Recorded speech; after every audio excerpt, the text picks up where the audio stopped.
Pakistan cricket team کے fast bowler شہین شاہ آفریدی نے عمرے کی سعادت حاصل کر لی اور پہلا عمرہ بھی کر چکے ہیں، جس کے بعد انہوں نے ٹویٹ کیا ہے کہ الحمدللہ اللہ تعالیٰ کا میں جتنا بھی شکر ادا کروں وہ کم ہے اور میں نے پہلا عمرہ اپنا ادا کر لیا ہے۔ صرف یہی نہیں بلکہ میں نے اللہ کے حضور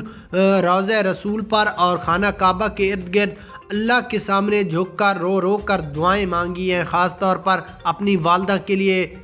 فادر کے لیے، بہن بھائی اور رشتہ دار سب فینس کے لیے بھی میں نے دعائیں بہت رو کر مانگی ہے اور اللہ کا شکر ادا کرتا ہوں۔ جس کے بعد شہین شاہ آفریدی کا مزید کہنا تھا کہ مجھے ماں کی بہت یاد آتی ہے اور قومی کرکٹر سرفراز احمد نے بھی میرے ساتھ خانہ کعبہ میں ملاقات کی ہے، ہم نے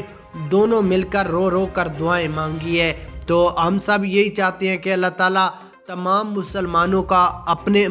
کو اپنے گھر کی زیارت نصیب کرے اور انشاءاللہ اگلے منتھ یا اس کے بعد شاہد آفریدی کی فیملی اور میری پوری فیملی ہم دوبارہ بھی عمرہ کریں گے۔ آپ بھی کامنٹس میں شاہین کے لیے دعا لازمی